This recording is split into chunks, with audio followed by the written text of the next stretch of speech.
Item ಯಾವುದೇ ಇರಲಿ try ಮಾಡಿ ಆಚಿ ಚಿಕನ್ ಮಸಾಲಾ. ಅಪ್ಡೇಟ್ ಅಲ್ಲಿ ತಮ್ಮ ಮೇಲಿನ ಆರೋಪಕ್ಕೆ ಕ್ಲಾರಿಟಿ ಕೊಟ್ಟಿದ್ದಾರೆ ವಿಜೇಂದ್ರ. ನನ್ನ ಮತ್ತು ಸಿಎಂ ಡಿಕೆ ಶಿವಕುಮಾರ್ ಮಧ್ಯೆ ಯಾವ ವ್ಯವಹಾರವೂ ಇಲ್ಲ.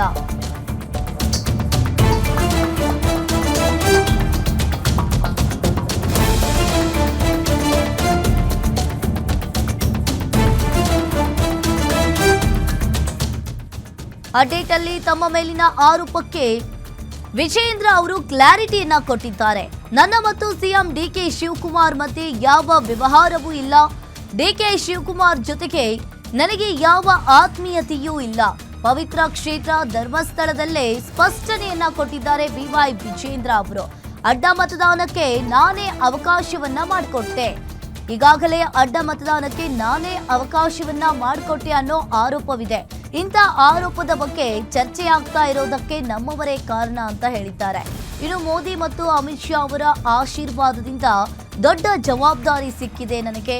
ರಾಜ್ಯಾಧ್ಯಕ್ಷನಾಗಿ ಇಂತಹ ಕೀಳು ಮಟ್ಟದ ಕೆಲಸವನ್ನ ಎಂದಿಗೂ ನಾನು ಮಾಡಲ್ಲ. ಮಂಜುನಾಥ ಸ್ವಾಮಿ ದರ್ಶನದ ಬಳಿಕ ಬಿವೈ ವಿಜೇಂದ್ರ ಅವರು ಸ್ಪಷ್ಟನೆಯನ್ನ ಕೊಟ್ಟಿದ್ದಾರೆ. ಪವಿತ್ರ ಕ್ಷೇತ್ರದಲ್ಲಿ ನಿಂತು ನಾನು ಮಾತನಾಡ್ತಾ ಇದ್ದೇನೆ. ನಾನು ಏನ್ ಮಾತನಾಡ್ತಾ ಇದ್ದೇನೆ ಅಂತಕ್ಕಂಥ ಅರಿವು ಕೂಡ ನನಗಿದೆ. ಏನು ಅಡ್ಡ ಮತದಾನ ಆದಾಗ ರಾಜ್ಯದ ಅಧ್ಯಕ್ಷರು ವಿಜೇಂದ್ರ ಮತ್ತು ನಾಡಿನ ಮುಖ್ಯಮಂತ್ರಿ ಡಿ ಕೆ ಶಿವಕುಮಾರ್ ಅವರ ವ್ಯಾವಹಾರಿಕ ಸಂಬಂಧ, ಡಿ ಕೆ ಶಿವಕುಮಾರ್ ಮತ್ತು ವಿಜೇಂದ್ರ ಮಧ್ಯೆ ಇರತಕ್ಕಂಥ ಆತ್ಮೀಯತೆ, ಎಲ್ಲೋ ಒಂದು ಕಡೆ ನಾನೇ ಅಡ್ಡ ಮತದಾನಕ್ಕೆ ಅವಕಾಶನ ಮಾಡಿಕೊಟ್ಟಿದ್ದೇನೆ ಅನ್ನುವ ಆರೋಪಗಳು ಕೂಡ ಸಾಮಾಜಿಕ ಜಾಲತಾಣಗಳಲ್ಲೂ ಕೂಡ ಚರ್ಚೆ ಆಗ್ತಾ ಇದೆ. ಪತ್ರಿಕಾ ಮಾಧ್ಯಮಗಳಲ್ಲೂ ಕೂಡ ಚರ್ಚೆ ಆಗ್ತಾ ಇದೆ. ಈ ಚರ್ಚೆಗೆ ಗ್ರಾಸ ಆಗಿರ್ತಕ್ಕಂಥದ್ದು ನಮ್ಮವರೇ ಅನ್ನುವ ಅರಿವು ಕೂಡ ನನಗಿದೆ. ಆದರೆ ನಾನಿವತ್ತು ಸ್ಪಷ್ಟಪಡಿಸ್ತಾ ಇದ್ದೇನೆ, ನಮ್ಮ ಪ್ರಧಾನಮಂತ್ರಿಗಳು ನರೇಂದ್ರ ಮೋದಿಜಿಯವರು, ಅಂದಿನ ರಾಷ್ಟ್ರೀಯ ಅಧ್ಯಕ್ಷರು ಅಮಿತ್ ಶಾಜಿಯವರು ಮತ್ತು ಎಲ್ಲ ಹಿರಿಯರ ಒಂದು ಆಶೀರ್ವಾದದಿಂದ ಇಷ್ಟೆಲ್ಲ ಹಿರಿಯರ ನಡುವೆ ಇಂಥ ಜವಾಬ್ದಾರಿ ಕೊಟ್ಟಂಥ ಸಂದರ್ಭದಲ್ಲಿ ರಾಜ್ಯದ ಅಧ್ಯಕ್ಷನಾಗಿ ಇಂಥ ಕೀಳು ಮಟ್ಟದ ಕೆಲಸವನ್ನು ಮಾಡತಕ್ಕಂಥ ಪ್ರಶ್ನೆ ಉದ್ಭವ ಆಗೋದಿಲ್ಲ. ವಿಜೇಂದ್ರ ಮತ್ತು ಡಿ ಕೆ ಶಿವಕುಮಾರ್ ಮಧ್ಯೆ ಯಾವುದೇ ರೀತಿಯ ವ್ಯಾವಹಾರಿಕ ಸಂಬಂಧವೂ ಕೂಡ ಇಲ್ಲ. ಯಾವುದೇ ಒಂದು ಆತ್ಮೀಯತೆಯೂ ಕೂಡ ನಮ್ಮ ಮಧ್ಯೆ ಇಲ್ಲ. ನಮ್ಮ ಬಗ್ಗೆನೇ ನಮ್ಗೆ ಅನುಮಾನ ಪಡ್ತಕ್ಕಂಥ ಪರಿಸ್ಥಿತಿ ನಿರ್ಮಾಣ ಆಗಿರ್ತಕ್ಕಂಥದ್ದು ಸತ್ಯ.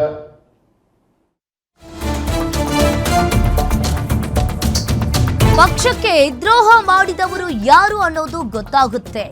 ನಮ್ಮ ಪಕ್ಷದ ವರಿಷ್ಠರು ಎಲ್ಲವನ್ನ ಗಮನಿಸ್ತಾ ಇದ್ದಾರೆ. ಸತ್ಯ ಇಂದಲ್ಲ ನಾಳೆ ಹೊರಗೆ ಬಂದೇ ಬರುತ್ತೆ. ಶಾಸಕರೇ ನನ್ನ ಮೇಲೆ ಅನುಮಾನ ಪಡುವಂತಹ ಸ್ಥಿತಿ ಈಗ ಶುರುವಾಗಿದೆ. ನನ್ನ ಹೆಸರು ಕೇಳಿ ಬಂದಿರುವುದು ಸತ್ಯಕ್ಕೆ ದೂರ. ಇನ್ನು ಇವತ್ತಿಗೆ ಈ ಚರ್ಚೆಗೆ ಇತಿಶ್ರೀ ಹಾಡ್ತೀವಿ. ಸಿಎಂ ಎಷ್ಟೇ ಬಲಿಷ್ಠರಾಗಿದ್ರೂ ಕೂಡ ಅವರ ಆರ್ಭಟ ಇದ್ರೂ ಪರವಾಗಿಲ್ಲ.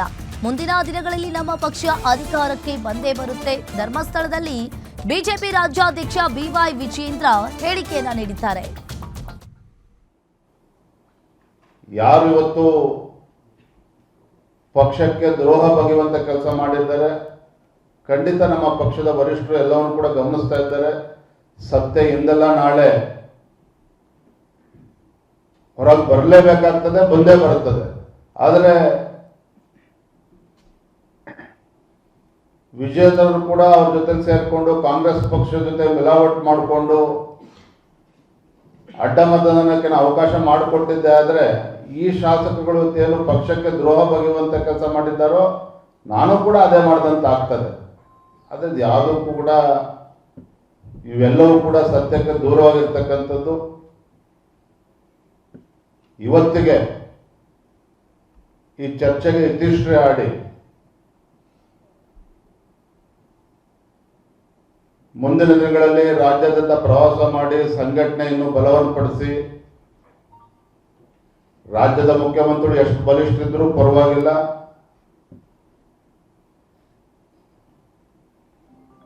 ಅವರ ಆರ್ಭಟ ಮತ್ತೊಂದು ಏನೇ ಇದ್ರೂ ಕೂಡ ನನಗೆ ಸಂಪೂರ್ಣ ವಿಶ್ವಾಸ ಇದೆ.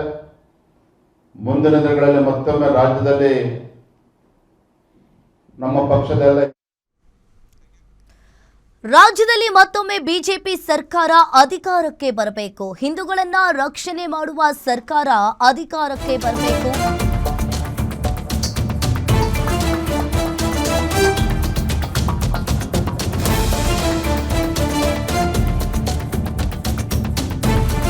ಇನ್ನು ಹಿಂದೂಗಳನ್ನ ರಕ್ಷಣೆ ಮಾಡುವ ಸರ್ಕಾರ ಅಧಿಕಾರಕ್ಕೆ ಬರಬೇಕು. ನಮ್ಮ ಸರ್ಕಾರವನ್ನ ಅಧಿಕಾರಕ್ಕೆ ತರಲು ಮಂಜುನಾಥನಲ್ಲಿ ನಾನು ಪ್ರಾರ್ಥಿಸಿದ್ದೇನೆ. ಧರ್ಮಸ್ಥಳದಲ್ಲಿ ಬಿಜೆಪಿ ರಾಜ್ಯಾಧ್ಯಕ್ಷ ವಿಜೇಂದ್ರ ಹೇಳಿಕೆಯನ್ನ ನೀಡಿದ್ದಾರೆ. ರಾಜ್ಯದ ಸರ್ವತೋಮುಖ ಅಭಿವೃದ್ಧಿ ಮಾಡುವ ಸರ್ಕಾರ ಬರಬೇಕು. ನಮ್ಮ ಪಕ್ಷದ ಸಂಘಟನೆ ಮೇಲೆ ನನಗೆ ವಿಶ್ವಾಸವಿದೆ. ನಮ್ಮ ಲಕ್ಷಾಂತರ ಕಾರ್ಯಕರ್ತರ ಶಕ್ತಿ ಮೇಲೆ ವಿಶ್ವಾಸವಿದೆ. ಬಡ ವಿರೋಧಿ, ರೈತರ ವಿರೋಧಿ ಸರ್ಕಾರವನ್ನ ಕಿತ್ತೊಗೆಯಬೇಕು. ದುಷ್ಟ ಕಾಂಗ್ರೆಸ್ ಸರ್ಕಾರವನ್ನ ಬುಡ ಸಮೇತವಾಗಿ ಕಿತ್ತಾಕ್ತೀವಿ. ಧರ್ಮಸ್ಥಳದಲ್ಲಿ ಬಿಜೆಪಿ ರಾಜ್ಯಾಧ್ಯಕ್ಷ ವಿಜೇಂದ್ರ ಅವರು ಹೇಳಿಕೆಯನ್ನ ನೀಡಿದ್ದಾರೆ. ಕರ್ನಾಟಕ ರಾಜ್ಯದಲ್ಲಿ ಮತ್ತೊಮ್ಮೆ ಯಾವಾಗ ವಿಧಾನಸಭಾ ಚುನಾವಣೆ ಆದರೂ ಸಹ ಕರ್ನಾಟಕ ರಾಜ್ಯದಲ್ಲಿ ಮತ್ತೊಮ್ಮೆ